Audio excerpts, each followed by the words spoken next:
بسم الله الرحمن الرحيم. سأل سائل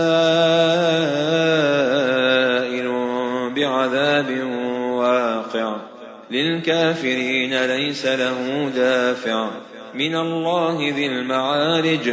تعرج الملائكة والروح إليه في يوم كان مقداره 50,000 سنة فاصبر صبرا جميلا إنهم يرونه بعيدا ونراه قريبا يوم تكون السماء كالمهل وتكون الجبال كالعهن ولا يسأل حميم حميما يبصرونهم يود المجرم لو يفتدي من عذاب يومئذ ببنيه وصاحبته وأخيه وفصيلته التي تؤويه ومن في الأرض جميعا ثم ينجيه كلا إنها لظى نزاعة للشوى تدعو من أدبر وتولى وجمع فأوعى إن الإنسان خلق هلوعا إذا مسه الشر جزوعا وإذا مسه الخير منوعا إلا المصلين الذين هم على صلاتهم دائمون والذين في أموالهم حق معلوم للسائل والمحروم والذين يصدقون بيوم الدين والذين هم من عذاب ربهم مشفقون إن عذاب ربهم غير مأمون والذين هم لفروجهم حافظون إلا على أزواجهم أو ما ملكت أيمانهم فإنهم غير ملومين فمن ابتغى وراء ذلك فأولئك هم العادون والذين هم لأماناتهم وعهدهم راعون والذين هم بشهاداتهم قائمون والذين هم على صلاتهم يحافظون أولئك في جنات مكرمون فما للذين كفروا قبلك مهطعين عن اليمين وعن الشمال عزين أيطمع كل امرئ منهم أن يدخل جنة نعيم كلا إنا خلقناهم مما يعلمون فلا أقسم برب المشارق والمغارب إنا لقادرون على أن نبدل خيرا منهم وما نحن بمسبوقين فذرهم يخوضوا ويلعبوا حتى يلاقوا يومهم الذي يوعدون يوم يخرجون من الأجداث سراعا كأنهم إلى نصب يوفضون خاشعة أبصارهم ترهقهم ذلة ذلك اليوم الذي كانوا يوعدون.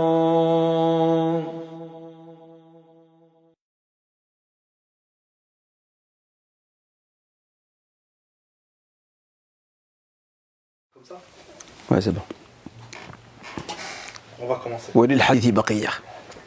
Attends Mohamed, c'est bon, vas-y. الحمد لله والصلاة والسلام على رسول الله وعلى آله وصحبه ومن والاه. رب اشرح لي صدري ويسر لي أمري واحلل عقدة من لساني يفقه قولي. اللهم لا سهل إلا ما جعلته سهلا وأنت تجعل الحزن إن شئت سهلا. Mes chers frères et sœurs, assalamu alaikum wa rahmatullahi wa barakatuh. Et oui, le temps passe très très vite. Le temps file à la vitesse de la lumière. وتلك الأيام نداولها بين الناس وذكرهم بأيام الله. C'est donc des jours que nous faisons alterner entre les hommes et rappelle-leur les jours de Dieu. Mes chers frères et sœurs, nous sommes aujourd'hui à notre dernier live avant l'entrée du mois de Ramadan. Mais je vous rassure, pendant le mois de Ramadan, j'aurai peut-être un live durant tout le mois. Sinon, je vous ai préparé pour chaque jour, une capsule sera publiée qui ne fait que quelques minutes afin de découvrir un aspect parmi bien d'autres liés à la prescription du jeûne.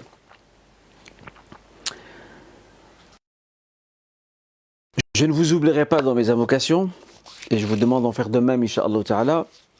Et certainement, si Allah nous accorde sa grâce, nous nous retrouverons après Ramadan pour redémarrer la suite de nos lives, Inch'Allah Ta'ala. Donc d'avance, je vous souhaite à vous toutes et tous un excellent mois de Ramadan qui, je l'espère, sera marqué par le sceau du recueillement, de la piété, du retour vers Dieu, de la sérénité et de ce désir de plaire à notre Créateur et de vouloir le rencontrer. Inch'Allah Ta'ala. Avant d'aller plus loin, je voudrais aussi m'arrêter 2-3 minutes. Et je vous demanderai, mes chers frères et sœurs, d'invoquer en faveur de l'une de nos sœurs. La sœur s'appelle Nahla. Elle a subi pas mal d'opérations. Elle a été très éprouvée et semble-t-il, aux dernières informations que j'ai, elle serait pour le moment en soins intensifs. J'invoque le Seigneur Azza wa Jal qui lui accorde la force nécessaire pour faire face à sa maladie, à son épreuve, à ses opérations successives. Que Rabbul Alamin accorde la patience et la persévérance à sa famille, à son époux, ses enfants, ses proches et moins proches. Et si j'avais un message à faire passer à notre sœur Nahla, ce serait de lui dire tout simplement ceci. On ne peut jamais se mettre à sa place, c'est certain. Et personne parmi nous ne peut savoir s'il est à la place de notre sœur Nahla, serait-il en mesure de supporter l'épreuve.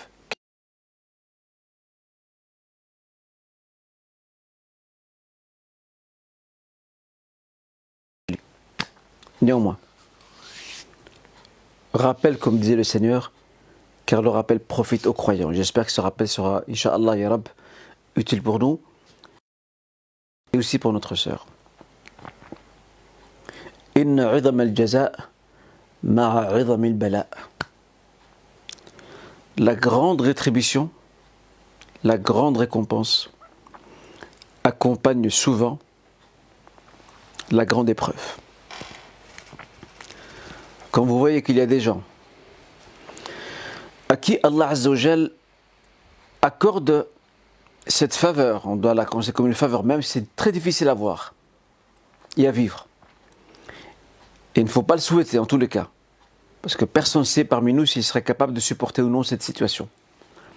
Mais lorsqu'Allah Azza wa Jal prévoit dans son plan qu'une personne dans une étape de sa vie sera éprouvée, et même durement éprouvée, il y a une chose certaine, c'est que premièrement, Rabbul Alamin veut du bien pour cette personne. Inna Allah, comme dit le prophète sallam, Inna Allah idha ahabba qawman ibtalahum. Si Dieu aime des gens, il les éprouve. Et deuxièmement, toutes les fautes, tous les péchés, toutes les erreurs que nous commettons s'effacent et s'estompent comme couleraient des gouttes d'eau que je mettrais sur ma main. Il s'ajoute à cela un troisième élément. C'est que ces frères et sœurs, ces croyants et croyantes, Allah Azza wa Jalla les élève en degrés. Au point que certains pieux prédécesseurs disaient, si l'un d'entre nous, disait-il, lorsqu'il se retrouve devant son Seigneur, voit ce qu'il lui a réservé comme récompense, alors que dans cette vie d'ici-bas, il était durement éprouvé, il dirait à ce moment-là, si seulement j'avais été éprouvé davantage, pour avoir davantage de rétribution. Mais je tiens à le souligner, on ne doit jamais souhaiter être éprouvé. Mais en même temps, il y a derrière l'épreuve une sagesse, une philosophie qui peut très souvent, ou qui peuvent très souvent, nous échapper. C'est le message que je voudrais faire passer à notre sœur Nahla. Il y a toutes les personnes autour de nous qui sont malades, qui sont souffrantes. Ne perdez jamais espoir en votre Créateur. Jamais ne perdre espoir en lui. Et il ne fait de choses que parce qu'il y a une sagesse derrière. Et le premier bénéficiaire d'une épreuve, ce n'est pas Dieu, ce n'est pas Allah Azza wa Jal. Ce sont nous-mêmes. C'est nous qui tirons les bénéfices. Au point que des personnes sortiront de ce bas monde complètement nettoyées. Il n'y a pas une trace de faute ou des péchés commises. Tout est effacé d'un coup, page blanche. Nous joignons nos invocations à celles de notre sœur. Je vous demande, mes chers frères et sœurs, de ne pas oublier notre sœur Nahla dans vos invocations, afin qu'Allah Azza wa Jal lui accorde force, détermination, guérison, patience et courage, et patience aussi à ses proches, Inch'Allah Ta'ala. En tout cas, nous ne l'oublierons pas dans nos du'as, et nous profiterons de l'entrée de Ramadan, dans quelques jours, pour multiplier nos invocations en sa faveur, mais aussi en la faveur de tous nos frères et sœurs qui sont malades et souffrants durant cette période. Allahumma shfiha ya Rabbi shifa'an la yughadiru saqama. Ô Seigneur, guéris notre sœur d'une guérison qui ne laisse aucune trace de la maladie. Allahumma amin. Le rappel d'aujourd'hui, mes chers frères et sœurs, je voudrais le tirer d'une question posée par une de notre sœur pour ce live d'aujourd'hui. Il y a une sœur qui demandait, à l'approche de Ramadan, que faut-il faire pour pouvoir élever son âme.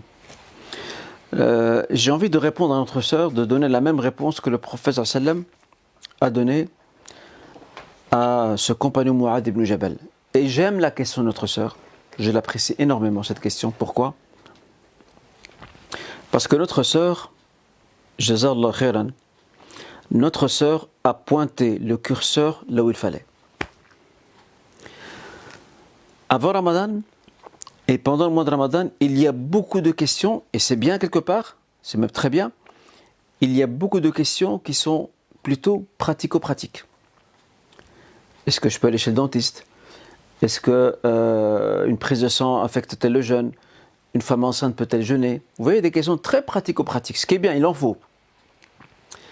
Mais rares sont celles et ceux qui, et là je ne fais pas un reproche, attention, je ne fais pas un reproche. Nous sommes tous confrontés à un moment donné à des situations, on a besoin de savoir le regard de l'islam sur la situation en lien avec le jeûne. Tout à fait normal.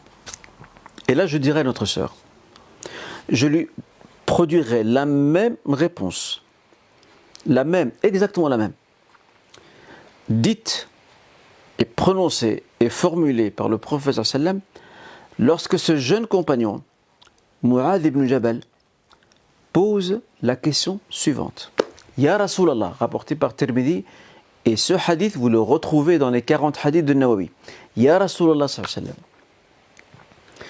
dullani ala amalin yuqarribuni min al-jannah wa yuba'iduni min al-nar.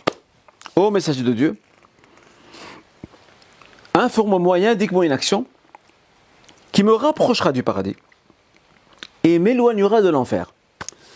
Le prophète sallallahu alayhi wa sallam, lorsqu'il a entendu cette question, lorsqu'il l'a entendu attentivement, qu'a-t-il dit ?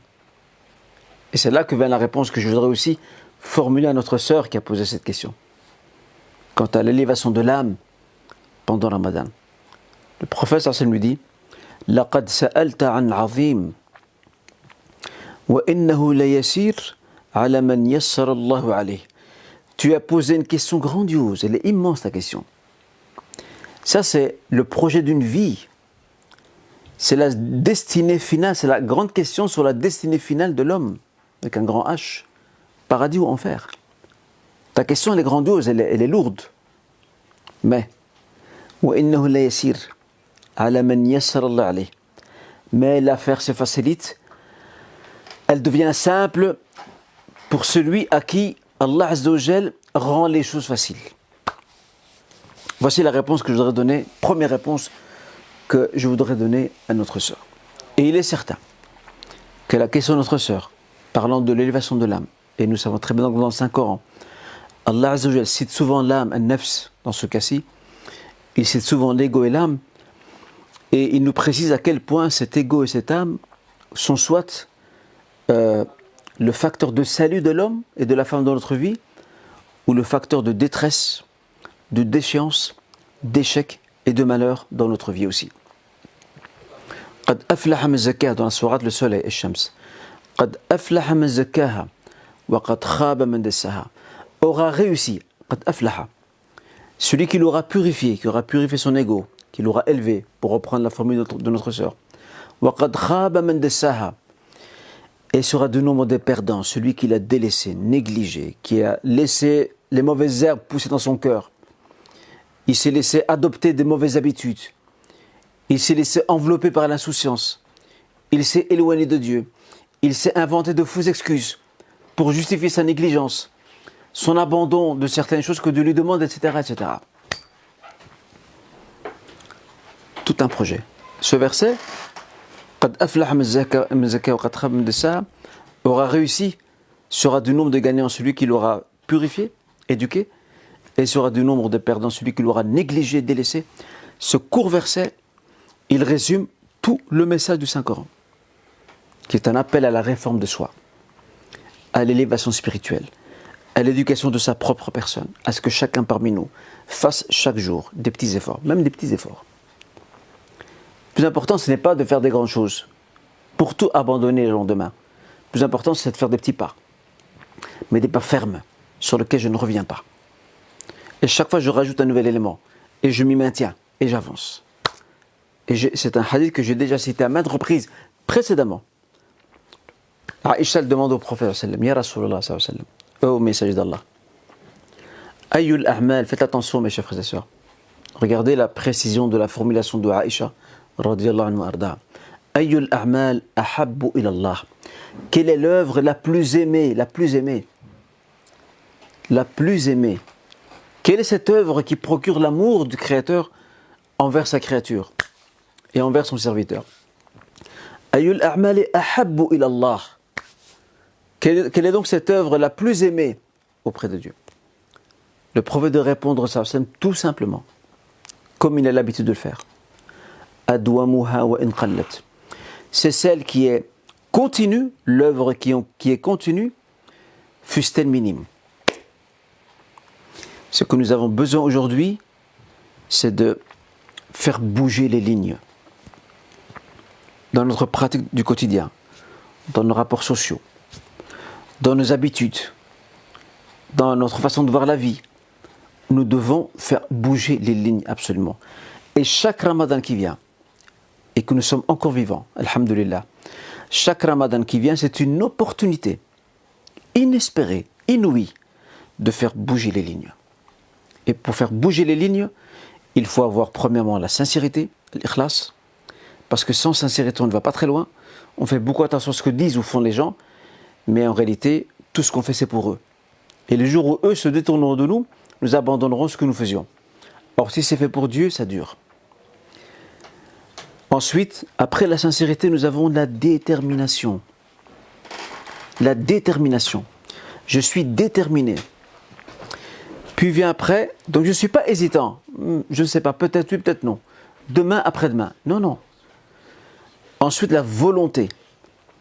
La volonté, c'est que je prends mon courage à deux mains et je bouscule les lignes. Et je décide de changer ce qui a changé. Mais pour ça, il faut devoir avant tout identifier ce qui ne va pas chez nous, dans notre quotidien. Il faut identifier. Il faut cibler nos lacunes. Chacun d'entre nous a ses lacunes. On doit les cibler. Il faut arrêter de se mentir à soi-même. Se mentir à soi-même, c'est faire comme si de rien n'était. Tout va bien. Se mentir à soi-même, c'est se dire, de toute façon, Dieu il est clément, il est pardonneur. On sait qu'il est clément et pardonneur, on le sait très bien. Mais Dieu est aussi sévère en punition également. Ça, cet aspect-là, on l'oublie. Dieu peut aussi abandonner son serviteur. Et s'il l'abandonne, c'est un malheur. Sachez, mes chers frères et sœurs, que si Rabbul Alamin abandonne son serviteur, le livre à lui-même, c'est le plus grand des malheurs qui puisse lui arriver dans cette vie d'ici-bas.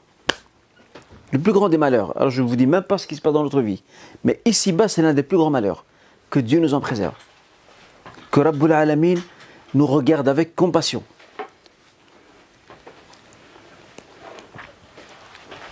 Et après ça, quand nous avons ciblé, quand nous avons identifié, nous passons à autre chose. C'est que nous programmons notre changement.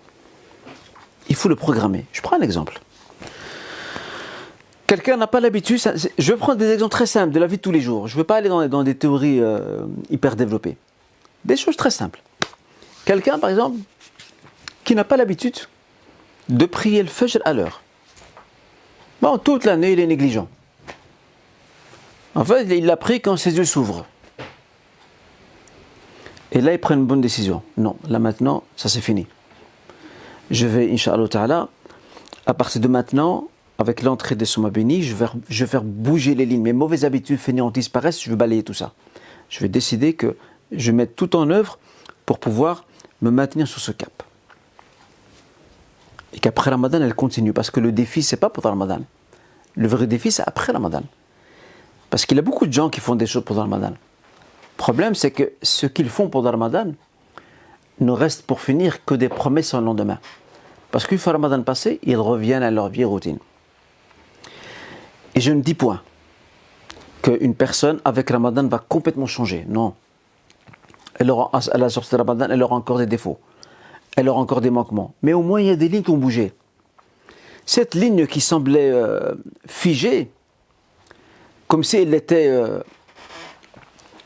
marbrée, on voit que ces lignes ont bougé. Après Ramadan, on voit qu'il y a du changement dans ma façon de voir les choses, dans mon rapport avec autrui, que ce soit avec son conjoint, avec ses enfants, avec ses parents, avec mon entourage, la façon dont je vois la vie aussi. Avant, c'était je cours dans tous les sens, mais en fait, je cours pour rien. Parce que je ne raterai pas grand-chose. C'est comme quelqu'un qui court après plusieurs poules. Et pour finir, il n'arrive à en avoir aucune. Alors que quelqu'un qui sait où il va, qui sait où est son chemin, qui sait que ses jours sont comptés, qui sait que dans cette vie d'ici-bas, il est en sursis, il n'aura pas la même vision de la vie que quelqu'un qui vit au jour le jour et ne sait même pas où il va. Vous voyez, ça ce sont des lignes qui bougent. Et je rappelle, le plus grand défi, c'est la continuité. Parce que pendant le Ramadan, les gens, machallah, alhamdoulilah, c'est un khair, c'est un bien. Pendant le Ramadan, les gens sont motivés. La prière de la nuit, lecture du Coran, le dhikr, l'istighfar, le dua, écouter des doros, etc. Des rappels, surtout que machallah, ce Ramadan, il y aura beaucoup de rappels en ligne, vu que les mosquées sont fermées. Mais, le grand souci, c'est après. Ce n'est pas pendant Ramadan, c'est après Ramadan. Après Ramadan, il y a dans beaucoup des cas, je ne généralise pas bien sûr, que Dieu nous en préserve, dans beaucoup des cas, qu'est-ce qui se passe? Il y a un essoufflement qui se met en place. Ça veut dire que après Ramadan, on est encore dans le mouvement. Et puis, 10 jours, 15 jours, 1 mois, peut-être 2 mois, peut-être 3 mois, et on voit que ça commence à fléchir. Et on abandonne, pas à pas. C'est là notre plus grand défi, mes chers frères et sœurs. Et ce défi, nous pouvons le gagner. Ce défi, nous pouvons le gagner et nous pouvons vaincre nos propres espérances. Parce que souvent, nos espérances nous vont vers le bas en disant « Oui, je ne vais jamais y arriver ». Non, là, nous allons, nos espérances, nous allons les surmonter, nos doutes plutôt, pardon. Pas nos espérances, mais nos doutes. Nous allons vaincre nos doutes nous allons avancer de l'avant. Moi, je me rappelle d'une personne, c'est un bel exemple que je voudrais vous donner de la vie de tous les jours, une personne qui ne savait pas rouler à vélo. Elle ne savait pas rouler à vélo. Et en fait, pourquoi? Parce qu'elle a eu de mauvaises expériences. Chaque fois qu'elle roule, elle tombe, elle se blesse quand elle était petite. Et plus tard, lorsqu'elle devient jeune, elle franchit l'âge adulte, on lui propose une activité en bicyclette, elle ne veut pas. Elle dit non, moi je sais de moi-même, je sais que je ne tiens pas sur un vélo, que je tombe. Et lorsqu'on l'a motivée, elle a accepté, mais toujours avec un doute. Parce qu'elle est prisonnière de ses doutes passés. Et lorsqu'elle est montée sur le vélo, elle est tombée une première fois, une deuxième fois, une troisième fois, puis elle a retrouvé sa route. Elle a su enfin rouler à vélo. Elle a regretté toutes ces années passées où elle aurait pu changer cette situation-là. Mais elle était prisonnière de ses doutes. Il est temps, mes chers frères et sœurs, que nous puissions nous libérer de la prison de nos doutes. Il faut nous en libérer. De ce sentiment que nous avons d'impuissance. En se disant, jamais je pourrais faire ça. Si on peut le faire. Parce que lorsqu'il y a de la détermination, lorsqu'il y a de la volonté, lorsqu'il y a de la sincérité, on peut tout changer. Mais après, il faut aller étape par étape, il ne faut pas brûler les étapes. Étape par étape. Il y a des choses qui vont s'améliorer, Inch'Allah, après Ramadan. On va adopter de bonnes habitudes. Et l'an prochain, Inch'Allah, si nous sommes encore en vie, Ramadan de l'an prochain, il y a des nouvelles choses, des nouvelles résolutions et de nouveaux changements. On fait encore bouger les lignes. Et on avance de l'avant. Ça, c'est un petit rappel que je voulais partager avec vous, quelques réflexions autour de la nécessité absolument de faire bouger les lignes, de travailler sur la réforme de soi. C'est là qu'est le succès. Et nulle part ailleurs.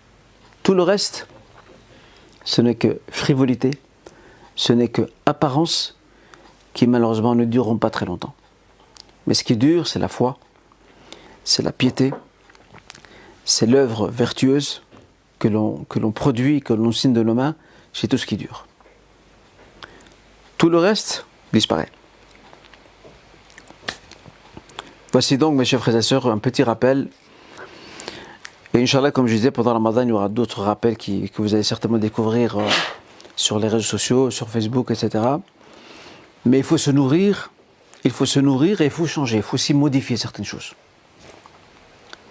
Et je rappelle, nous pouvons y arriver avec certitude. Et cessons d'être dans le doute. Alors, la question du jour. La question du jour, je voudrais la consacrer à une notion qui nous fait quelquefois, peut-être même souvent, défaut dans notre façon d'organiser et de vivre dans notre quotidien. Mais avant de vous faire découvrir cette notion qui représente une lacune, d'ailleurs même Ramadan aussi peut être l'occasion de remédier à cette situation. Dans le Saint-Coran, à la fin de la sourate An-Nur, la sourate de la lumière, le Seigneur dit ceci. إنما المؤمنون الذين آمنوا بالله ورسوله وإذا كانوا معه على أمر جامع لم يذهبوا حتى يستأذنوه. En réalité, dit le Seigneur, les vrais croyants, ce sont ceux qui ont cru en Dieu et en son messager, donc qui suivent Dieu et son messager. Et s'ils sont en sa compagnie, à savoir en compagnie du Prophète sallam, sur une affaire d'intérêt général, ils ne partent pas, donc ils ne quittent pas l'entourage prophétique, hatta yasta'dhinuh, jusqu'à lui demander son autorisation. Puis le Seigneur dit, Inna alladhina yasta'dhinunaka ulaika alladhina yu'minuna billahi wal yawmil akhir, فإذا استأذنوك لبعض شأنهم فأذن لمن شئت منهم واستغفر لهم الله إن الله غفور رحيم. Puis le Seigneur dit, en réalité, ceux qui te demandent l'autorisation de quitter ton assemblée, de vaquer à leurs occupations, ce sont eux les croyants, les vrais croyants qui croient en Dieu, et en son messager. Et s'ils te demandent permission de te quitter, de prendre congé pour certaines de leurs affaires, accorde donc cela à qui tu veux parmi eux. Et demande pardon pour eux, car Dieu est pardonneur et clément. Ce verset formidable, mes chers frères et sœurs, je rappelle, il se trouve tout à la fin de Surat An-Nur, la sourate de la lumière. Ce verset formidable est un appel à la discipline. Et voilà la notion qui nous fait défaut aujourd'hui. Voici une valeur sûre qui nous fait défaut aujourd'hui. Nous ne sommes pas malheureusement des gens assez disciplinés dans ce qu'on fait au quotidien. Regardez comment le verset, comment Allah Azza wa Jal éduque les compagnons. Vous ne prenez pas congé comme vous voulez, surtout lorsqu'il s'agit d'une affaire d'intérêt général. Vous demandez l'autorisation au messager de partir et à lui de décider. Il accordera la permission à certains et d'autres il les retiendra. Regardez comment le Coran Karim a éduqué la première génération sur des valeurs sûres. Et j'entends par valeurs sûres des valeurs qui durent, des valeurs qui s'enracinent, des valeurs qui vont traduire après des comportements et des conduites dans le quotidien et qui changeront le monde, changeront les sociétés, changeront les familles, les communautés, les nations, les civilisations, etc. Et la discipline, pour ma part, j'estime que la discipline, on l'obtient, on l'acquiert avant tout par la voie de l'éducation. Et ça, malheureusement, dans beaucoup de nos familles, je ne généralise pas de nouveau, dans beaucoup de nos familles, on n'apprend pas, on n'enseigne pas à nos enfants, en bas âge déjà, on ne leur apprend pas la discipline. Et l'enfant grandit, soit il est trop dépendant de ses parents, ou soit on le laisse faire ce qu'il veut. Et on ne l'aide pas à ce qu'il puisse être quelqu'un qui a de la discipline dans tout ce qu'il entreprend. Il a de la discipline dans son din et dans sa dunya. Dans ses affaires spirituelles et dans ses affaires temporelles, dans les deux. Parce que nous avons des gens, masha'Allah, la prière à l'heure, ils sont toujours les premiers quand la mosquée est ouverte, ils étaient toujours dans les premiers rangs, pour aider ou pour donner sadaqa ou zaka, masha'Allah, ils sont toujours à l'avant-garde. Mais à côté de ça, lorsque vous observez leur vie tous les jours, c'est un chaos impressionnant. Ils n'ont aucun respect des rendez-vous. Masha'Allah, le rendez-vous de la prière, il est là, à l'heure. Mais le rendez-vous avec les gens, ça, il ne connaît pas. Il ne tient jamais parole. Il n'accomplit jamais une tâche correctement. Il n'est pas organisé tout simplement. Il n'a pas un rythme de vie qui lui permet de produire des choses utiles pour lui-même et pour autrui de manière ordonnée. Il est dans l'anarchie. Et le plus dramatique, mes chers frères et sœurs, c'est quand nous avons des parents qui demandent à leurs enfants de se discipliner sur certaines choses alors qu'eux-mêmes ne sont pas disciplinés. Quand on voit un parent, par exemple, qui insiste auprès de son enfant, tu dois te brosser les dents tous les jours. Et lui-même, le parent lui-même ne se brosse pas les dents. Jamais son enfant ne l'a vu se brosser les dents. Ma foi, dites-moi, mes chers frères et sœurs, comment voulez-vous et quand voulez-vous que cet enfant adopte cette habitude et se mette à se brosser les dents avant d'aller dormir, par exemple, s'il ne voit jamais son père et sa mère le faire? Vous voyez? Beaucoup de contradictions dans l'éducation. Et tout part à la base. Moi, je suis très admiratif. Il y a une maman, elle a 2 filles. Qu'Allah Azza wa Jal protège cette sœur, cette mère, et la récompense pour l'éducation qu'elle donne à ses filles. Ça, pour moi, ça, c'est une éducation. En fait, elle a appris à ses filles à être... Ses filles, ce n'est pas des filles, n'ont pas 20 ans, hein, elles sont petites. L'une franchit bientôt l'adolescence, l'autre est encore plus jeune. Mais ce qui est formidable, c'est que cette maman, Allah jaza bi khair, qu'Allah subhanahu wa ta'ala la récompense, cette maman, elle a appris à ses enfants 2 choses. Elle leur a appris la discipline, elle leur a appris l'autonomie. N'attendez pas que c'est moi qui vous demande de faire une chose, faites-le par vous-même. Et ainsi, ces 2 filles, lorsqu'elles se lèvent le matin avant d'aller à l'école, qu'est-ce qu'elles font? Elles rangent leur chambre. Elles font leur lit.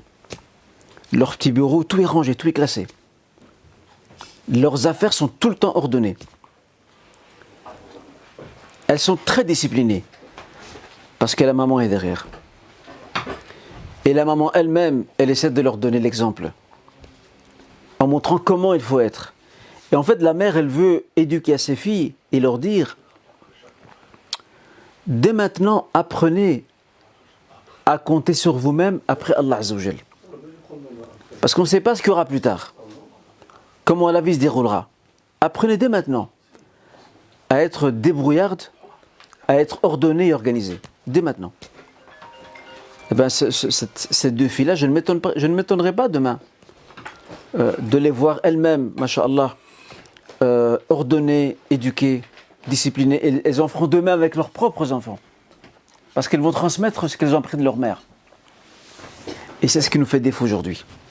Ça nous fait énormément défaut. Et on le voit dans notre vie. Moi, je ne parle que de nous musulmans. Je ne parle pas de nos concitoyens non musulmans. Je parle de nous. Je parle de nous. Dans notre vie sociale tous les jours et sociétale, on voit du désordre partout. Je vais donner quelques exemples. Quand par exemple, les mesures sanitaires exigeaient qu'il n'y ait que 100 et après 200 personnes dans les mosquées. Quand je vois que le responsable met sur la porte de la mosquée, ils mettent dessus, voilà, nous sommes complets, nous avons atteint par exemple 200 personnes. Donc ils sont obligés de fermer la porte à clé. C'est les mesures sanitaires, parce qu'après ils ramassent des amendes s'ils ne respectent pas les consignes. Que se passe-t-il après? Vous avez des gens qui viennent, ils viennent en retard, et commencent à frapper sur les portes.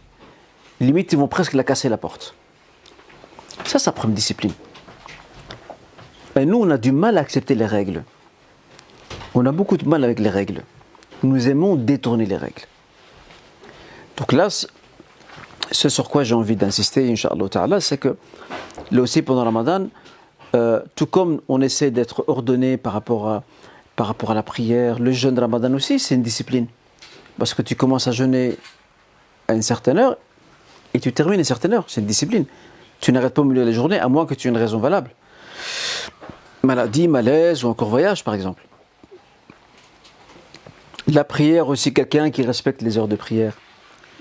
Normalement, il doit avoir une discipline qui va déteindre sur les autres aspects de sa vie. Mais pourquoi on est discipliné là-dedans et on n'est pas dans d'autres choses? Et je vous donne encore un autre exemple. Il y a une dizaine d'années de cela, il y a un frère qui est parti au Maroc en voiture. Il était en Espagne. Il s'est arrêté dans un parking. Et avec d'autres gens qui partaient aussi au Maroc, ils ont fait une prière jama'a en groupe. Il y avait une pompe à essence, le directeur espagnol de la pompe à essence qui était présent. Le frère après a discuté avec lui. Et regardez ce qu'il lui dit. C'est triste, voilà, c'est triste. Il lui dit, moi je suis admiratif quand je vous vois prier. Vous êtes très discipliné, vous suivez votre imam dans tous les mouvements. C'est bien ordonné, les rangs sont plus ou moins droits, etc.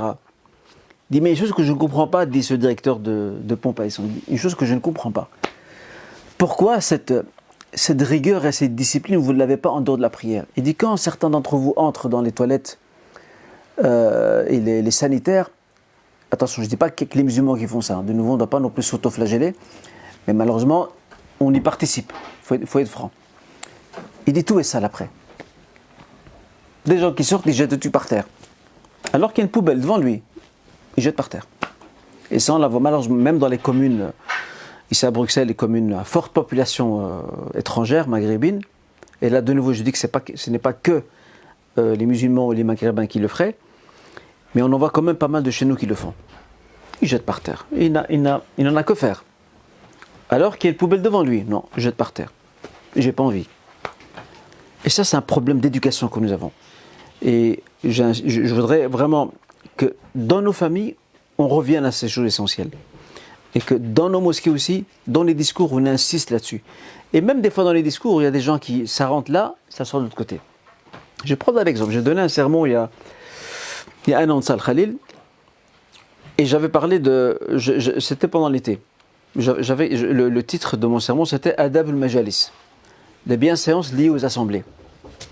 Et j'expliquais que lorsqu'une personne arrive, par exemple dans une mosquée, Le prophète sallam nous apprend que lorsqu'on est dans un majlis, que ce soit une mosquée ou une assemblée dans une maison ou quoi, ou dans une salle, il s'assied là où il trouve de la place.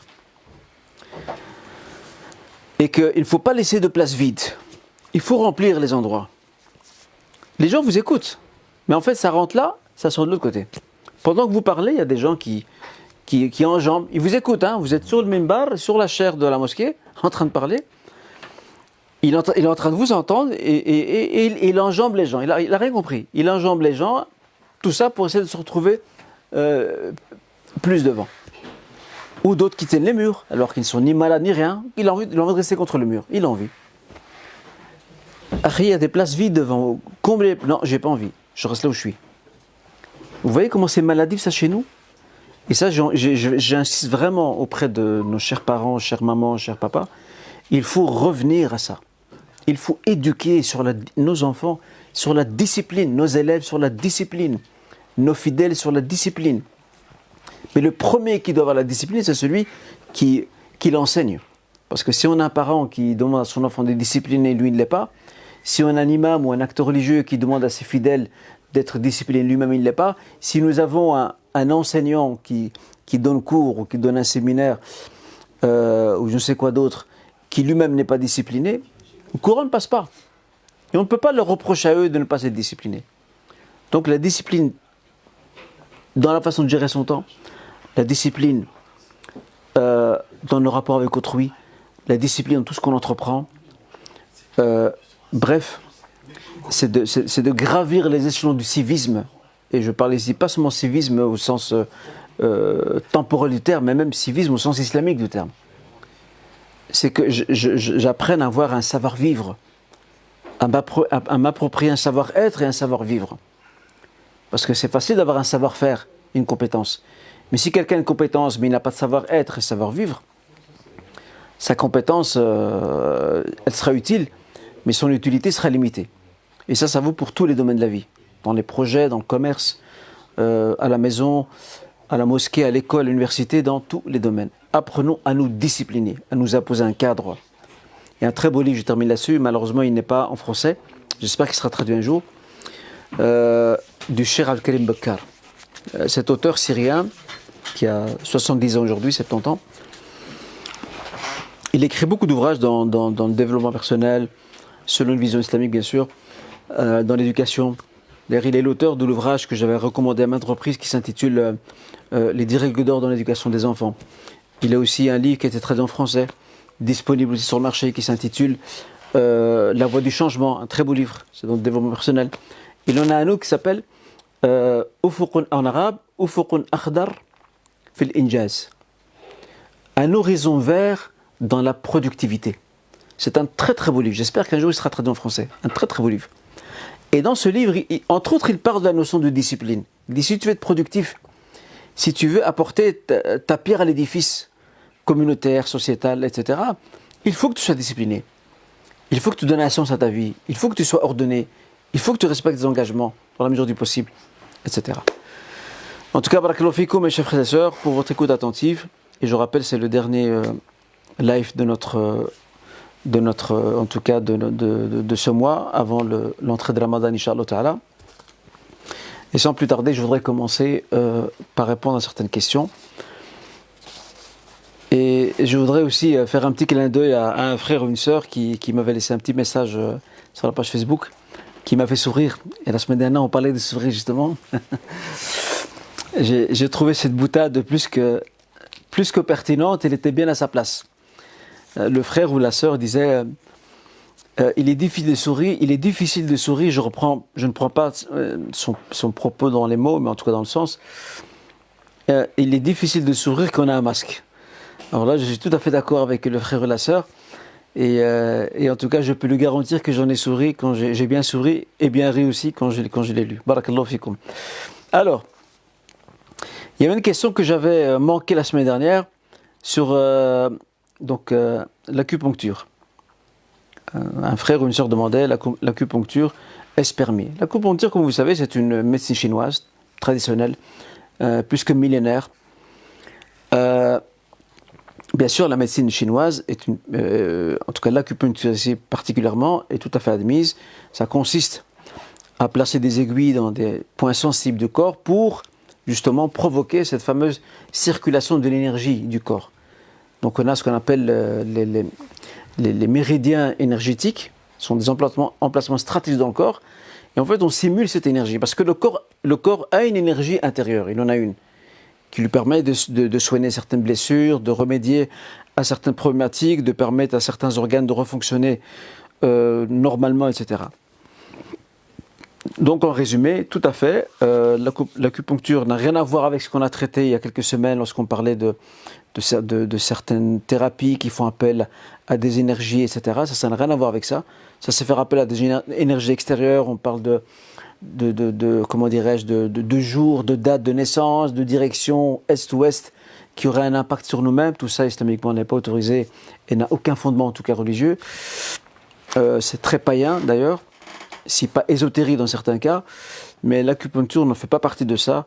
D'ailleurs, même l'imam Ibn al-Qayyim, dont nous avons traduit, nous avons traduit les hadiths, on traduit son livre Zad al-Ma'ad, que vous avez certainement découvert il y a quelques mois, dont j'ai eu l'honneur de faire la relecture finale. Ibn al-Qayyim, dans le chapitre médecine prophétique, il parle très souvent de cette énergie qu'il y a au sein du corps humain et qui permet justement d'aider le corps à fonctionner correctement. Donc cette énergie, elle existe en nous. Donc à ne pas confondre avec ce qu'on a évoqué auparavant, où on attribue des énergies à des choses qui pourraient influencer notre vie, etc. Ça, n'influence notre vie que le Seigneur selon un dessein qu'il nous a tracé. Et nous agissons en parallèle. Et ce que nous allons faire, les actions qu'on va poser, coïncideront avec son destin, en bien ou en mal. Alhamdulillah. Alors, il y a une question ici. Est-il vrai que la fermeture des mosquées est une première dans l'histoire ? On a entendu ça sur les réseaux sociaux, que certains disent « Ouais, c'est une première dans l'histoire que les mosquées sont fermées ». C'est un propos qui n'est pas précis. Il n'est pas du tout précis. Pourquoi ? Parce que dans l'histoire musulmane, ce n'est pas la première fois que les mosquées sont fermées à cause d'une pandémie. Et je vais vous citer 3 faits historiques. 3 faits historiques qui se sont produits dans 3 endroits différents. Le premier s'est produit en 395 de l'Hégire, 4e siècle de l'Hégire, à Tunis. Une pandémie a fait des ravages et des milliers de morts. Sécheresse, famine, les mosquées se sont vidées. Elles sont trouvées vides, personne ne venait aux mosquées. Deuxième fait historique, ça c'est en 395, je rappelle à Tunis. Deuxième fait historique, en 448 de l'Hégire, 5e siècle de l'Hégire, à Séville et dans l'Andalousie musulmane de manière générale, une pandémie dévastatrice qui a fait des milliers de morts, et surtout à Séville. Elle a fait d'immenses dégâts. Elle a tué des gens simples, des savants, elle n'a épargné personne. D'immenses ravages. Les historiens disent que les mosquées étaient toutes fermées, toutes. Et que les gens se barricadaient chez eux à cause de la pandémie. 3e exemple. Nous allons ici, une année plus tard, en 449 de l'Hégire, 5e siècle de l'Hégire. Là, nous sommes en Irak. Et c'est Ibn Jawzi qui nous relate les faits. Il nous dit que les marchés sont vides. Les rues, il n'y a pas âme qui vive. Les mosquées sont fermées. Et les maisons sont toutes barricadées. Quelle en est la raison ? Une pandémie. Une pandémie qui a fait des ravages, beaucoup de victimes. Et les gens soit se cachent chez eux, ou soit essaient de soigner, parce que bon, les hôpitaux n'étaient pas développés comme maintenant, alors ils essaient de soigner chez eux leurs malades. Donc là on voit 3 faits, et il y en a d'autres, ce ne sont pas les seuls. 3 faits, parmi bien d'autres, qui démontrent qu'il y a eu des épisodes de fermeture des mosquées. La seule différence entre cette époque et la nôtre, c'est qu'aujourd'hui la fermeture des mosquées est planétaire. Elle est planétaire, globale. Ça c'est du jamais vu, c'est vrai. Et de là à dire que c'est la première fois dans l'histoire que les mosquées sont fermées, ce n'est pas vrai. Les mosquées ont connu des fermetures dans le temps, dans les siècles passés. pour raison de pandémie, comme celle que nous connaissons aujourd'hui. Mais si la personne qui tient ce propos-là dit c'est la première fois d'une manière planétaire, nous dirons oui. Parce qu'à l'époque ancienne où les mosquées étaient fermées, ça ne couvrait pas tout le monde musulman. Il y avait des parties musulmans où l'épidémie n'y est pas parvenue. Et la vie était normale, à tout point de vue. Donc ça, c'est la réponse à cette question. Autre question. Au vu de la fermeture des mosquées, le hadith évoquant que tout musulman délaissant 3 vendredis de suite sera marqué par le sceau de l'hypocrisie s'applique-t-il sur nous? Il ne s'applique pas du tout sur nous. Pourquoi? D'abord, je reprends le hadith rapporté par Tirmidhi, Abu Daoud et Nasaï. Le prophète sallallahu alayhi wa sallam dit ceci.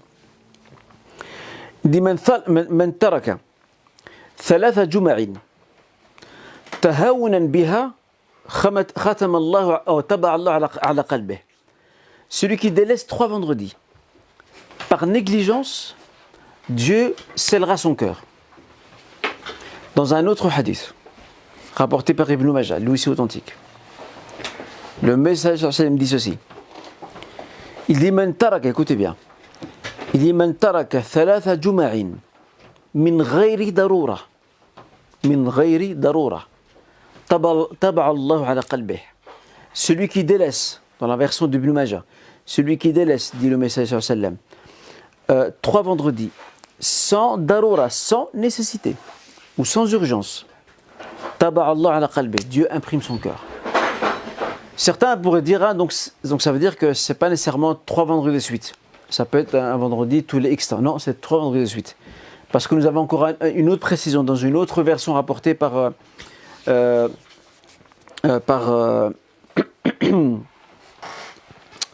ilaha illallah. Il est dans un moussinat, maintenant, subhanallah, le nom parce qu'il y a plusieurs moussinats. Il y a Moussinat Ahmed, il y a Darimi, il y en a d'autres. Il va me revenir. En tout cas, dans une autre version, il est rapporté que le prophète sallallahu alayhi wa sallam dit Man taraka thalatha juma' mutawaliyat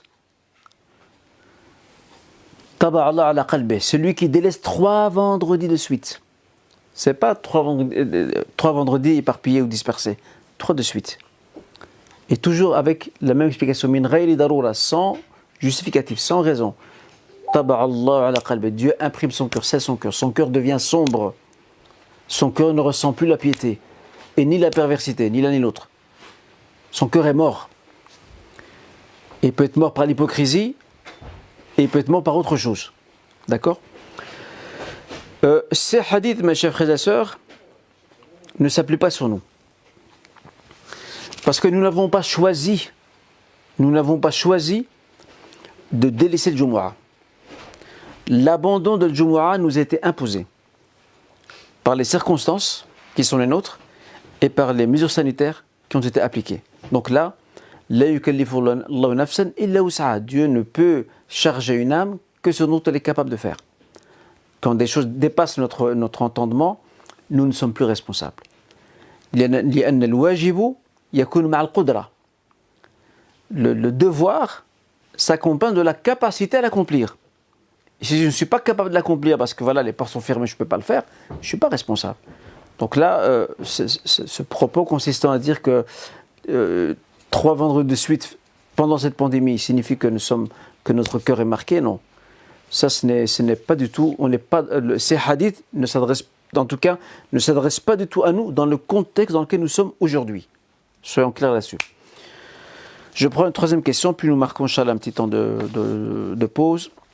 Je me demande si nous pouvons continuer de consommer de la viande de chez nos bouchers sans en être inquiétés, alors que nous savons de plus en plus que le processus d'abattage industriel et effréné ne garantit que très peu un abattage dans les règles de la législation islamique. Par ailleurs, beaucoup d'organismes de certification seraient douteux. Enfin, nous savons que ce type d'abattage n'est pas très éthique en ce qui concerne le bien-être des animaux et l'environnement. En conclusion, pouvons-nous continuer à consommer de la viande sur laquelle nous émettons des doutes?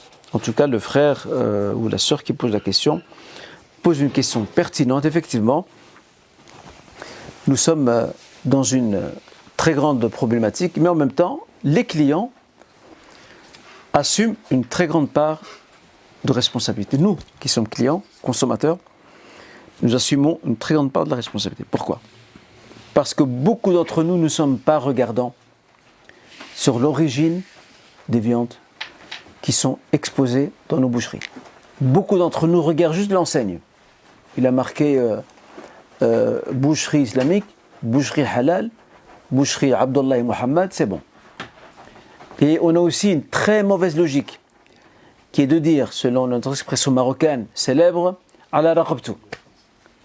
Ceci est accroché à son cou, c'est lui le responsable. Non, je suis aussi responsable.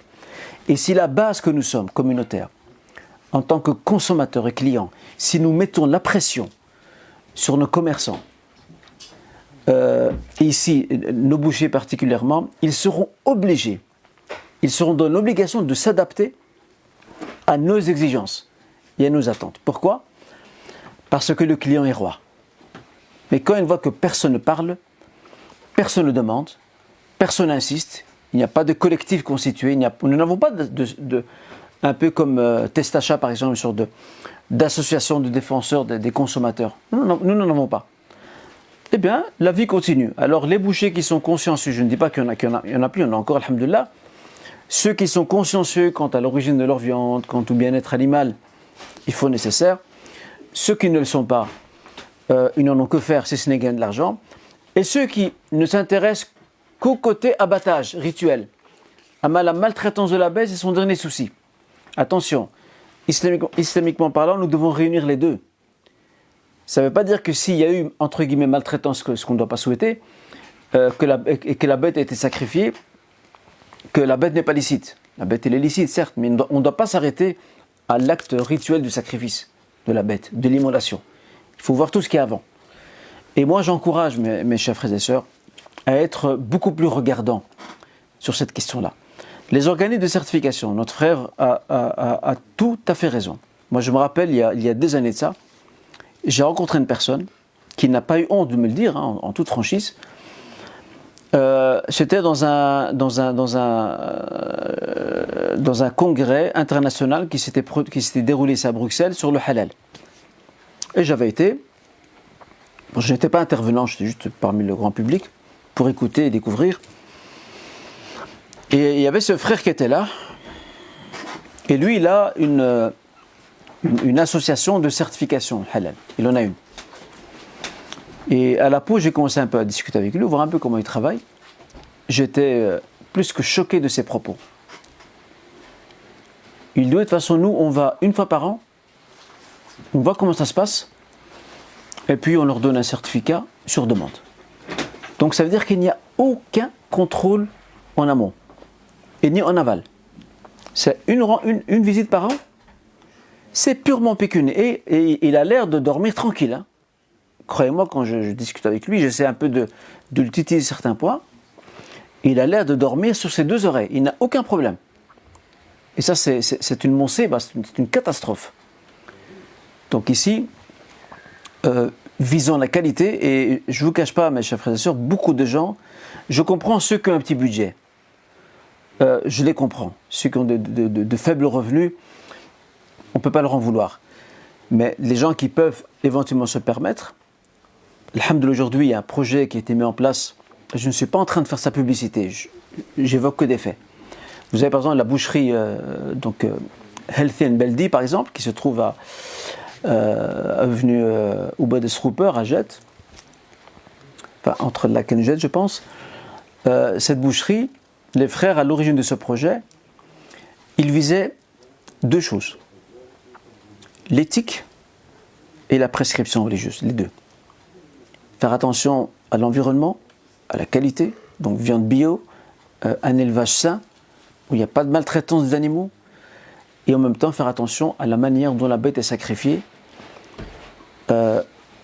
pouvoir concilier les deux. Je me rappelle quand les frères ont lancé leur projet, et qu'ils en ont fait la publicité sur les réseaux sociaux, comme d'habitude, machallah, nous sommes la communauté, dans la communauté, nous sommes des champions pour aider et encourager les autres, machallah.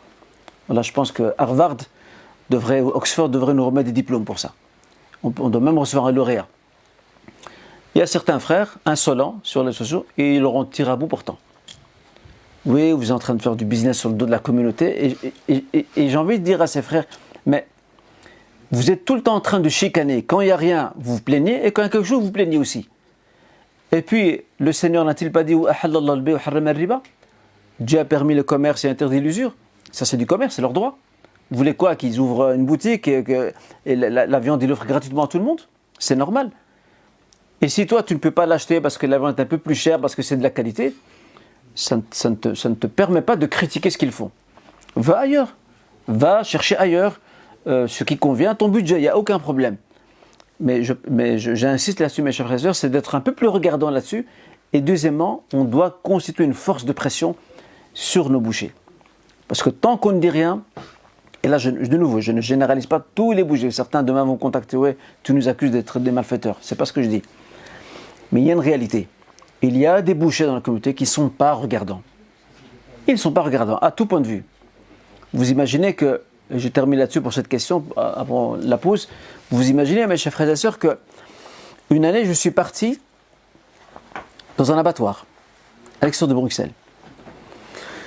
Je voulais rencontrer le responsable. Pourquoi? Parce que j'ai eu vent par certains frères que le propriétaire de l'abattoir en question, le jour de l'Aïd, écoutez bien, le jour de l'Aïd, donc la fête du sacrifice, le jour de la fête du sacrifice, il sacrifiait avant l'heure de l'Aïd, de la prière. Alors que normalement, comme on le sait, le jour de l'Aïd, c'est après l'heure de la prière. Il commençait à 5 heures du matin. Et quand je suis parti le voir et discuter avec lui, qu'est-ce qu'il m'a répondu? En toute simplicité, il m'a dit, si vous avez un reproche à faire, faites-le à vos bouchers. Il ne faut pas me faire ça à moi. Ce sont vos bouchers qui me disent 9 heures du matin, tout doit être prêt. Il me dit, monsieur, si je commence après la prière de l'Aïd, c'est quand que je vais terminer des milliers de bêtes à sacrifier? Je vais terminer quand? Donc tout ça pour vous dire que le problème ici, c'est que on ferme les yeux, on ne se renseigne pas, on ne pose pas de questions et on les laisse faire ce qu'ils veulent. Donc s'il y a une pression de la base, je suis certain que les choses vont changer. Mais tant qu'il n'y a pas de pression, tant qu'on se dit, ouais, de toute façon, c'est sa responsabilité devant Dieu, je lui fais confiance, non. Il ne faut pas se contenter de lui demander votre viande est halal? Oui, elle est halal. Mais ça, n'importe qui peut le dire. Vous pensez quoi qu'il va dire non, tout ce qui est ici haram? C'est normal qu'il va vous dire elle est halal, ça c'est tout à fait normal. Il ne va pas dire le contraire. Mais il faut absolument que l'on puisse être plus vigilant sur ces questions-là, Inch'Allah Ta'ala. Wallahu alam. On va marquer un petit temps de pause, Inch'Allah, et puis on reprendra juste après. Barakallahu fikum. Assalamu alaikum wa rahmatullah. بسم الله الرحمن الرحيم يا أيها الذين آمنوا لا تتخذوا عدوي وعدوكم أولياء تلقون إليهم بالمودة وقد كفروا بما جاءكم من الحق يخرجون الرسول وإياكم أن تؤمنوا بالله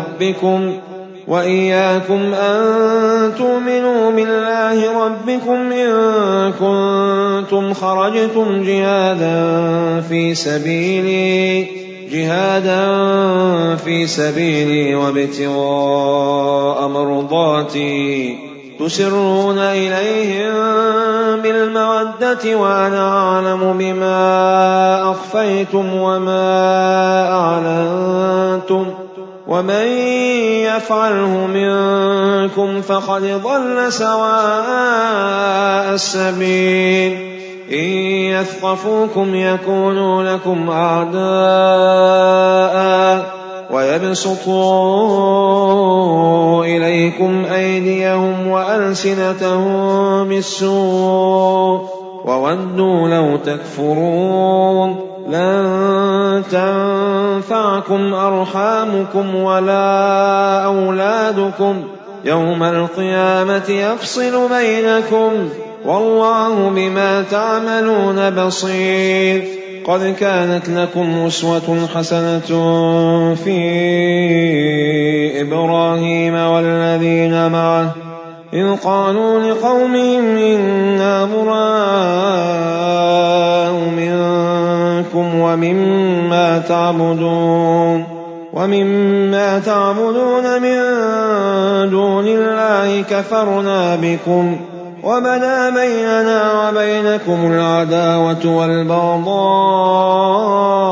أبدا حتى تؤمنوا بالله وحده إلا قول إبراهيم لأبيه لأستغفرن لك وما أملك لك من الله من شيء ربنا عليك توكلنا وإليك أنبنا وإليك المصير ربنا لا تجعلنا فتنة للذين كفروا واغفر لنا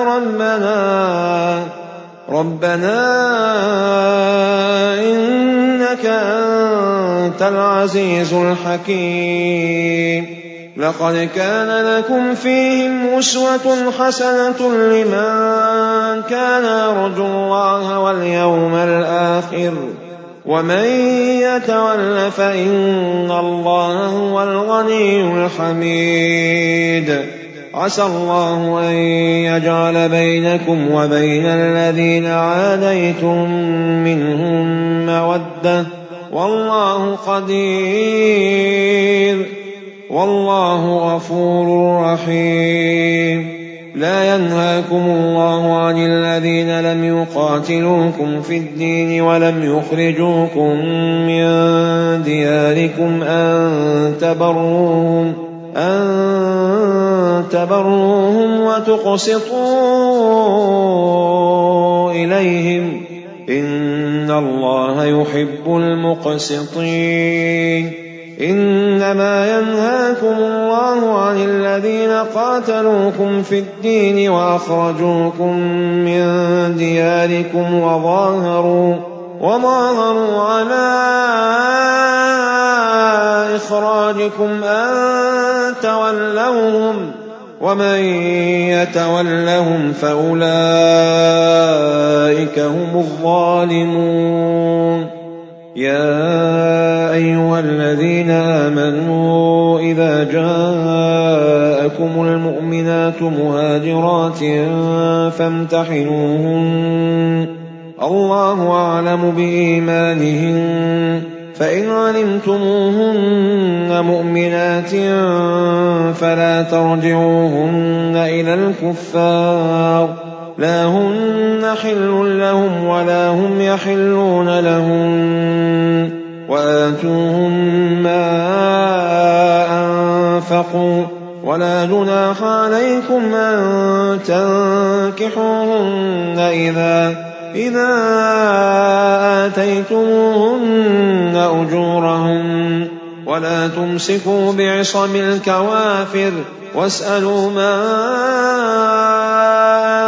أنفقتم وليسألوا ما أنفقوا ذلكم حكم الله يحكم بينكم والله عليم حكيم وإن فاتكم شيء من أزواجكم إلى الكفار فعاقبتم فآتوا الذين ذهبت أزواجهم مثل ما أنفقوا واتقوا الله الذي أنتم به مؤمنون يا أيها النبي إذا جاءك المؤمنات يبايعنك على أن لا يشركن بالله شيئا ولا يسرقن ولا يزنين ولا يقتلن أولادهن ولا يأتين بمهتان يفترينه بين أيديهن وأرجلهن ولا يعصينك في معروف فبايعهن واستغفر لهن الله إن الله غفور رحيم يا أيها الذين آمنوا لا تتولوا قوما غضب الله عليهم قد يئسوا من الآخرة كما يئس الكفار من أصحاب القبور.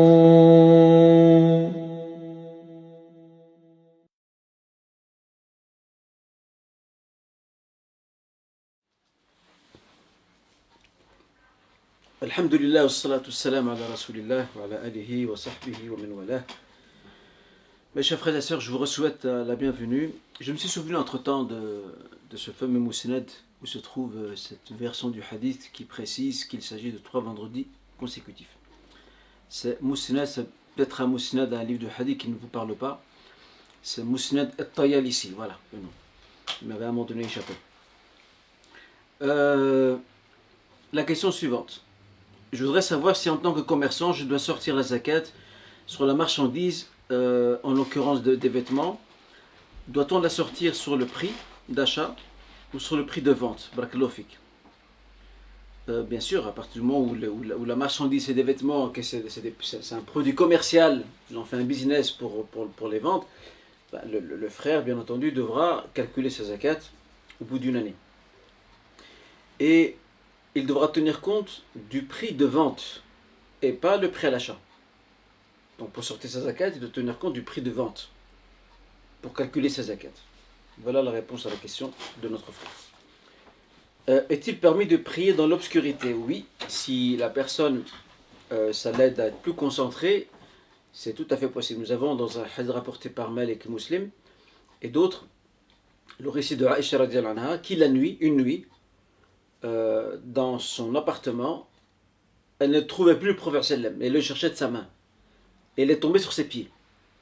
Et en fait, le prophète était prosterné, en train d'invoquer dans le sujoud, au milieu de la nuit. Donc, il ne voyait rien. Donc, effectivement, on peut prier sans aucun problème dans l'obscurité, si ça peut nous aider davantage à être concentrés. J'ai 3 maladies chroniques, une psychiatrique et une cardiaque. Je pense qu'il en manque une parce qu'elle a sorti 3.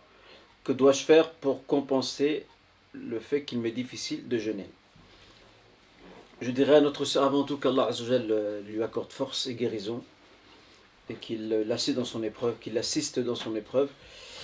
Il faudra verser une fidia. La fidia, c'est entre 5 et 7 euros pour chaque jour non jeûné. J'avais expliqué ça, je pense, lors d'un cours précédent, d'un live précédent. Il y a divergence, est-ce qu'on peut, entre les savants, est-ce qu'on peut le donner avant Ramadan ou alors on doit attendre que les jours de jeûne soient entamés? Le plus prudent, c'est d'attendre que les jours de jeûne soient entamés. Parce qu'en fait, il remplace un jour de jeûne. Et là, la sœur ou le frère peut donner ça sous forme de tranche. Elle peut soit donner tout à la fin du mois, ou alors donner sous forme de tranche, une fois par semaine ou tous les 10 jours, jusqu'à arriver à la fin du mois, Inch'Allah. Avec toujours la même mention, à qui elle adresse sa zakat al-fitr, sa fidia, avec la même mention, nourrir, fidia, nourrir des pauvres. Quand nous ne parlons pas l'arabe, ni ne le comprenons, qu'en sera-t-il lors de l'interrogatoire des anges dans la tombe? Poseront-ils leurs questions en arabe? Si oui, comment répondrons-nous, vu que nous ne connaissons pas l'arabe?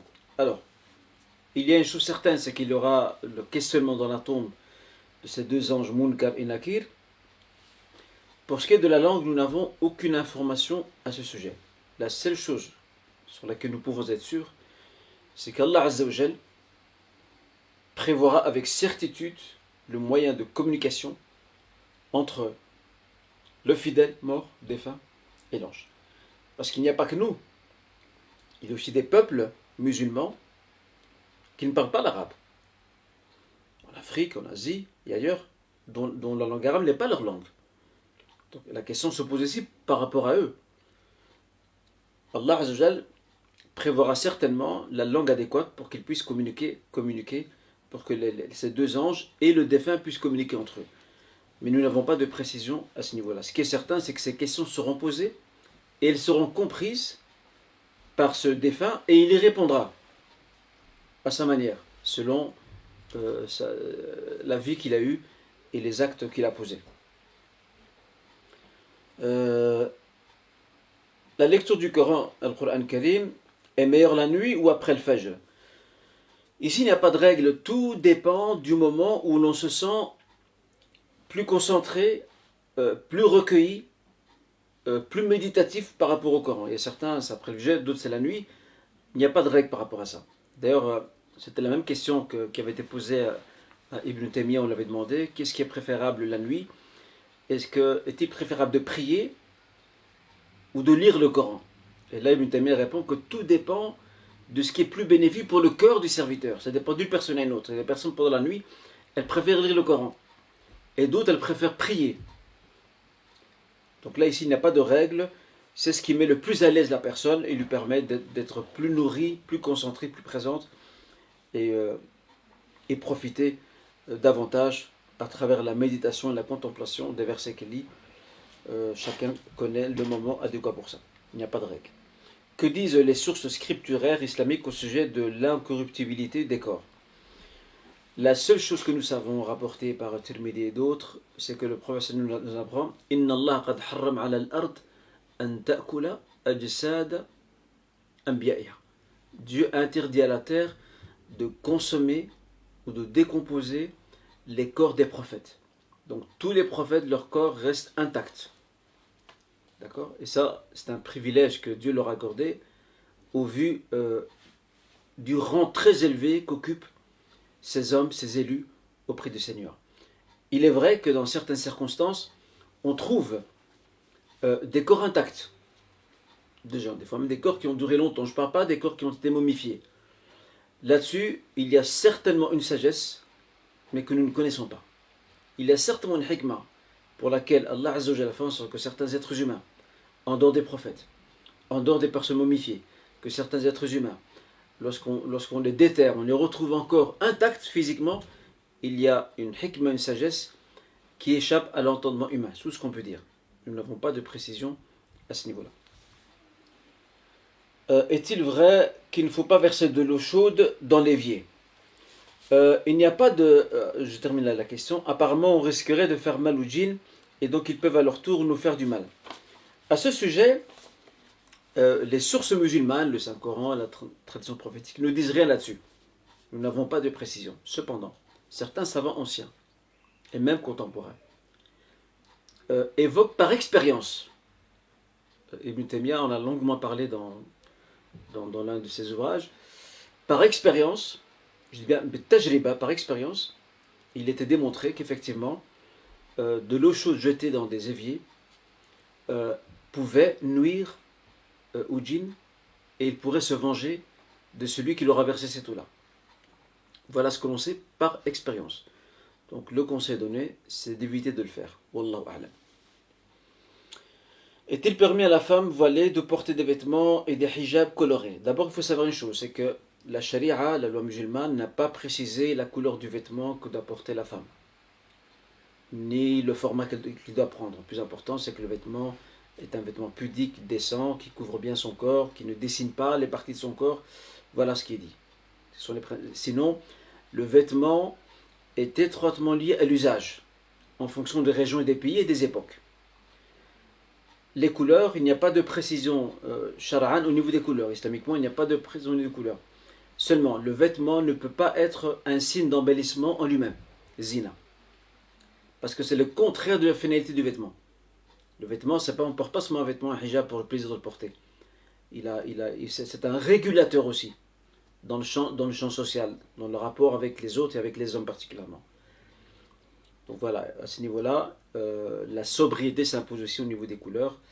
Et il n'y a pas de règle. Parce que peut-être qu'une couleur, dans un pays, elle serait considérée comme étant une couleur un peu trop visible, entre guillemets ostentatoire, et dans un autre pays, il ne sera pas le cas. Je prends un exemple. Si vous allez dans le pays du Golfe, par exemple, la couleur qui est la plus répandue parmi les habitants du pays du Golfe, c'est le noir.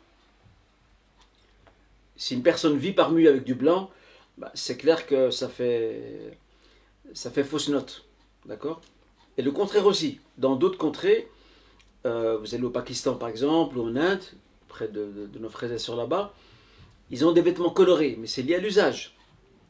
Pareil pour chez eux, si quelqu'un vient avec des vêtements très sombres, ça fait fausse note également. Donc c'est très lié à l'usage, mais le plus important à retenir, c'est que il ne doit pas que le vêtement, que le hijab ne soit pas un signe d'embellissement en lui-même. Voilà la règle. Est-ce permis pour un homme d'épouser la fille de la nouvelle épouse de son père? Il s'agit d'un homme qui a épousé une femme, et cette femme avait déjà une fille d'un précédent mariage. Le fils de cet homme souhaite épouser cette fille. Sa demi-sœur entre guillemets, sans aucun lien de sang. Oui, il est tout à fait possible pour ce garçon d'épouser la fille de la femme de son père. Tout à fait. Pourquoi? Parce qu'il n'y a aucun lien entre lui et cette fille. Il n'y a absolument aucun lien. Elle a un autre père et elle n'a pas de lien de sang direct ou indirect avec lui. Pouvez-vous nous rappeler les récompenses du vendredi ainsi que comment se passe la vie au paradis, nourriture, vie en général? D'abord, je voudrais rappeler que Yom al-Jumu'ah, le vendredi, c'est le jour préféré du Seigneur. Dans ce hadith, le prophète sallam dit Khayru yawmin al-Jumu'ah khayru yawmin tala'at fihi shams. D'accord? Vendredi est le meilleur jour sur lequel s'est levé le soleil. Fihi khuliqa Adam wa fihi udkhila al-jannah wa fihi ukhrija minha. C'est le meilleur jour, c'est le jour où Dieu a créé Adam, c'est le jour où il a fait rentrer au paradis, c'est le jour où il en est sorti, et c'est le jour où se déroulera l'heure de la fin des temps. L'avènement de la fin des temps, l'heure de la résurrection, se déroulera un vendredi. À part ce mérite-là, le Jumu'ah on va dire, est valorisé en fonction de certains actes qui l'accompagnent, de certaines œuvres. Par exemple, la prière de vendredi. Bon, maintenant, nous ne sommes plus dedans, mais j'ai une précision à apporter là-dessus. La prière de vendredi, le professeur nous apprend وَالْجُمُعَ إِلَى الْجُمُعَ مُكَفِّرَاتْ لِمَا بَيْنَهُنْ. Entre un vendredi et un autre, et là on parle de la prière de vendredi, entre un vendredi et un autre, les actes ou les fautes commises entre les deux sont effacées. Tant qu'on s'écarte des grands péchés. Mais ici j'attire votre attention, maintenant que ça fait maintenant 2 ans que nous n'avons plus vraiment de vendredi, à part quelques périodes vraiment des intermèdes où les mosquées étaient ouvertes, et encore avec un nombre limité, n'empêche, celui qui a la niya, qui a cette niya de vouloir prier le Jumu'ah, d'accord, et qui espérait de pouvoir prier le Jumu'ah, mais qui ne peut pas à cause des mesures, Inch'Allah, elle lui sera comptée comme s'il avait pris le Jumu'ah. Pourquoi? Parce que le prophète dit, sallallahu Al-Bukhari dit, Man marida, aw kana musafiran, kutiba lahu, bimithlihi, ou bimithli amalihi, idha kana muqiman sahihan. Celui qui est malade ou qui est en voyage, Dieu lui inscrira comme rétribution pour son œuvre, comme s'il l'avait réalisé alors qu'il était résident et en bonne santé. Donc là, la maladie ainsi que le voyage, ce sont des situations exceptionnelles auxquelles s'expose l'être humain. La pandémie et la fermeture des mosquées, le fait de ne pas pouvoir prier le Jumu'ah, c'est aussi pour nous une situation exceptionnelle. Mais si la niya est là et l'envie de vouloir prier le Jumu'ah, mais que malheureusement on ne peut pas, on peut espérer qu'Allah subhanahu wa ta'ala ne nous prive pas de la récompense de ce jour-là, comme indiqué dans ce hadith, à savoir l'expiation des péchés et des petites fautes entre un Jumu'ah et un autre. Donc gardons toujours cette intention de vouloir faire le Jumu'ah. Il y a la lecture aussi de la sourate La Grotte, la sourate Al-Kahf, qui sera une lumière pour nous d'un vendredi à un autre. Il y a les salutations sous le prophète sallam. Le prophète sallam dit Man salla alayhi marratan sallallahu alayhi biha ashran. Celui qui prie sur moi, donc qui invoque en ma faveur Allahumma salli wa sallam Nabi Muhammad, Dieu priera en sa faveur 10 fois. Donc l'œuvre est multipliée par 10. Ce sont les quelques œuvres qui valorisent ce jour et qui soulignent les rétributions qui nous sont dues, Inch'Allah, qui nous sont accordées plutôt par notre Seigneur durant ce jour-là. Alors pour ce qui est de la vie au paradis, c'est très très long parce qu'il y a beaucoup de choses à dire. Une chose est certaine, dans un hadith, le prophète sallam dit ceci A'addatu li'ibadi ma la 'ayn ra'at wa la udhun sami'at wa la khatara 'ala qalbi bashar. J'ai réservé à mes serviteurs, dit le Seigneur dans ce hadith Qudsi, ce que les yeux n'ont jamais vu, ce que les oreilles n'ont jamais entendu, et ce que le cœur ne peut jamais imaginer. Ce qu'il y a dans cette autre vie dépasse largement l'entendement. Personne n'arrive, même si dans le Saint-Coran, on nous parle, dans la tradition prophétique, on nous parle d'oiseaux, on nous parle de fruits, on nous parle de certaines choses, ce sont que les noms. Mais on ne peut même pas imaginer à quoi ça ressemble. Et j'étais tombé sur un hadith assez étonnant qui disait que si quelqu'un, c'est un hadith sahih, que si quelqu'un dans notre vie, du coup il a envie d'avoir un enfant, eh bien cet enfant, dans l'heure qui suit, est conçu, il grandit, et il arrive à l'âge de 33 ans, au moment même. Donc tout se fait rapidement. Parmi les caractéristiques aussi caractéristiques de l'autre vie, c'est que les croyants vivant au paradis, implorons le Seigneur qu'on en fasse partie, Inch'Allah, ne connaîtront jamais la fatigue, ni la lassitude. Dans la dunya, on connaît la lassitude, on connaît la fatigue. Dans cette vie, jamais. Dans l'autre vie aussi, il y a un marché où les gens se rendent une fois par semaine et se rencontrent et discutent. Et malheureusement, le temps ne nous permet pas de nous étaler davantage. Je recommande vivement un livre écrit par Ibn Qayyim, disponible en français, qui s'appelle Le Paradis. Et là, le frère ou la sœur qui a posé la question pourra trouver beaucoup de détails sur comment se déroule la vie, la vie au paradis, dans notre monde, Inch'Allah. J'ai 3 enfants et en fait, c'est une question qui m'a été adressée en arabe, je l'ai traduite en français. J'ai 3 enfants, j'ai été expulsé de mon domicile en raison de la demande de divorce de mon épouse. Je ne les ai plus revus depuis 7 ans. Donc il n'a plus revu ses enfants depuis 7 ans sur interdiction de la police. Je n'ai pas eu recours à la justice car je n'accepte pas la sentence du tribunal. Dois-je continuer à patienter? D'abord, ici, on ne se prononce pas sur ce qui s'est passé parce qu'on ne sait pas ce qui s'est passé exactement. On espère, Inch'Allah, pour notre frère que la situation s'améliore, qu'il puisse revoir ses enfants. Et de toute façon, il y a des recours. Même s'il n'est pas d'accord avec la sentence judiciaire, il se doit de pouvoir faire appel ou prévaloir ses droits en fonction de ses moyens, en faisant appel à un avocat, pour pouvoir plaider sa cause. Voilà ce qu'on peut dire. Shara'an, il a en droit de le faire, il n'y a aucun problème à ce niveau-là. Et la patience, obligé, il doit patienter le temps que la situation se dénoue. Mais ce n'est pas en croisant les bras, il doit faire le nécessaire pour pouvoir avoir le droit de revoir ses enfants. Voilà, mais après, je n'entre pas dans les détails de l'affaire parce que je ne sais pas ce qui s'est passé exactement, qui a raison, qui a tort, je n'en sais rien. Je ne porte pas de jugement là-dessus. Je dis Wallah alam, mais le conseil donc en vaut quand même la chandelle. La hijra est-elle obligatoire? J'ai pu lire une fois que celui qui ne vit pas dans un pays musulman, donc qui vit dans un pays qui ne l'est pas, alors sa destination sera l'enfer. Ça, c'est quelque chose qui a circulé pendant il y a une dizaine d'années. C'était un discours qui circulait beaucoup dans les rangs de nos jeunes, les hijra.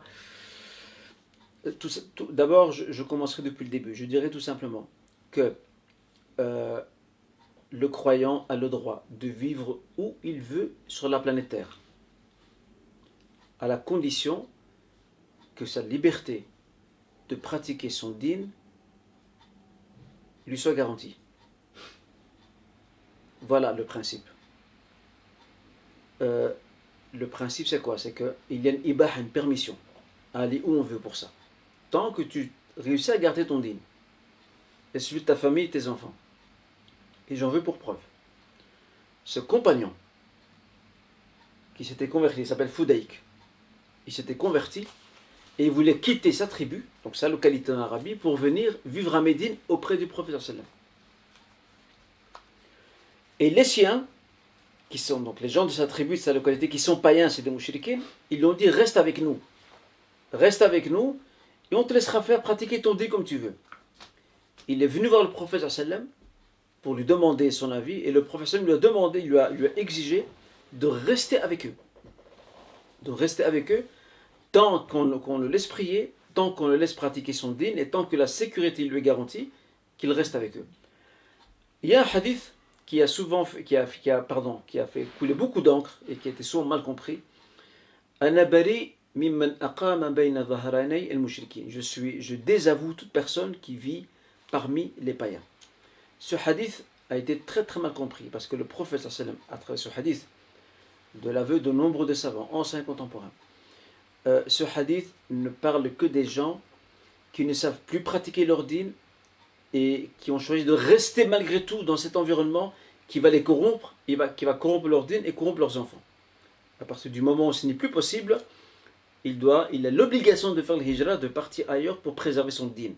Mais tant qu'il sait le préserver, il est en droit d'y rester et rien ne lui interdit. Voilà la réponse à cette question. Donc il n'y a pas de destination d'enfer à ce sujet-là. J'ai perdu ma maman d'un cancer généralisé qui a touché le foie. Ma maman entre-t-elle dans la catégorie des martyrs car il s'agit d'une maladie du ventre. Et quels sont les bienfaits de mourir martyr? Entre-t-on directement au paradis sans être jugé ni châtié? Alors je dirais ici à notre sœur avant tout, nous avons connu le Seigneur Azzawajal qu'il accorde la rahma à sa maman, qu'il élève dans le degré du paradis, qu'il lui accorde son pardon, qu'il embellit sa tombe, qu'il l'illumine, et que sa tombe, la tombe de sa maman, soit un jardin des jardins du paradis, comme disait le prophète. Ça c'est la première chose. Et nous compatissons au décès de sa maman. Rahmatullah alayha. Deuxièmement, oui, effectivement, une personne qui meurt d'une maladie qui affecte les organes intérieurs est considérée comme martyr. Mais attention, dans l'autre vie, les martyrs ont des niveaux qui ne sont pas les mêmes. Celui qui tombe sur le champ de bataille pour défendre la cause de la Ummah, de l'islam, de manière légitime, pas de manière dévoyée comme certains groupes armés qui faisaient un peu n'importe quoi, mais de manière légitime, selon les règles de la loi musulmane, et qu'il tombe pour la cause de Dieu et pas pour la cause d'un groupe, il est martyr. Et c'est un très haut niveau de shahada, de martyr. Et lui, ce martyr-là ne connaîtra ni jugement ni châtiment, sauf s'il a une dette. Il aura des comptes à rendre. Le prophète sallam dit Yughfaru li shahid kullu dhanb illa ad-dayn. Tous les péchés lui seront pardonnés, sauf la dette. S'il a des histoires de dette avec des gens ici-bas, il devra les régler dans notre vie. Les autres types de martyrs auront aussi de très grands mérites dans notre vie, et qui ne seront pas du même niveau que le martyr dont je viens d'évoquer maintenant. Et puis la petite différence, c'est par rapport à la dunya, c'est que le martyr du champ de bataille, lui, il n'est pas lavé, on ne prie pas sur lui, on l'enterre directement dans ses vêtements ensanglantés, on l'enterre directement afin qu'il puisse être ressuscité dans cet état-là. D'accord? Ce qui n'est pas le cas pour quelqu'un qui meurt dans un incendie, comme le disait le prophète sallam, ou qui meurt d'une maladie liée à des organes internes, ou qui meurt parce que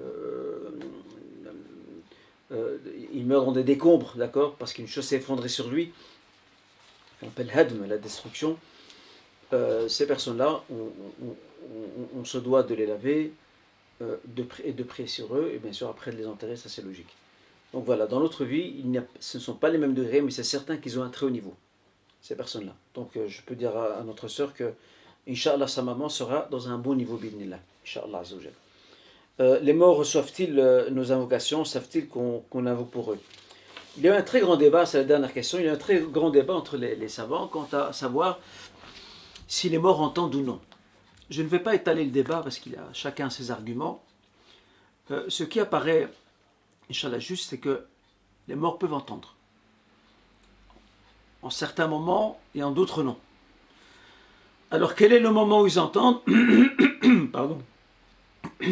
Quels sont les moments où ils entendent exactement? Ça, on n'en sait rien. Une chose est certaine, c'est que les morts profitent des invocations de leurs proches. Ils profitent de leur sadaqa. Ils profitent de toute œuvre utile que leurs enfants et leurs proches leur destinent. Et les autres moments, ça on ne sait pas. On n'a pas de précision là-dessus. Voilà ce qu'on peut dire par rapport à ça. Que j'entends par moment, à savoir moment d'écoute des invocations, ou quelqu'un qui est en train d'invoquer. Quels sont les moments où ils entendent, où ils sont réceptifs? Ça, nous n'avons aucune information là-dessus. Donc il semblerait, Inch'Allah Ta'ala, que les morts peuvent entendre à certains moments, mais on n'en sait pas plus que ça. Wallahu a'lam. Barakallahu fikum à toutes et tous, Inch'Allah Ta'ala. Je vous souhaite une agréable soirée. Je vous donne rendez-vous après Ramadan, Inch'Allah. Mes pensées et mes invocations vous accompagnent. Ne m'oubliez pas dans les vôtres. Et Inch'Allah, passez un agréable Ramadan. Qu'Allah subhanahu wa ta'ala accepte notre jeûne, nos prières, nos invocations et les nôtres, Inch'Allah ta'ala. Et profitez de vos proches aussi. Et malgré les circonstances un peu difficiles, vu que les mosquées sont fermées, il n'y aura pas de tarawih dans les mosquées, essayez au moins de profiter de cela auprès de nos proches, et que Allah Azzawajal puisse nous accorder sa grâce, son pardon, son indulgence, et qui nous aide à pouvoir jeûner jusqu'à la fin de ce mois en toute quiétude et sérénité. Barakallahu fikum, jazakumullahu khairan, prenez soin de vous. Je vous souhaite une agréable soirée, une bonne fin de semaine, ou plutôt un bon week-end, un bon début de semaine, et au plaisir, Inch'Allah, de se retrouver après Ramadan. Et encore une fois, merci à vous toutes et tous. Jazakumullah khairan, vous avez été très nombreux durant ces mois à me suivre durant ce live. Mais ce n'est que partie remise. Après Ramadan, nous reprendrons pour la suite de nos aventures, de nos échanges et de nos rappels, Inch'Allah. Jazakumullah khairan. Wassalamu alaikum wa rahmatullahi wa barakatuh. بسم الله الرحمن الرحيم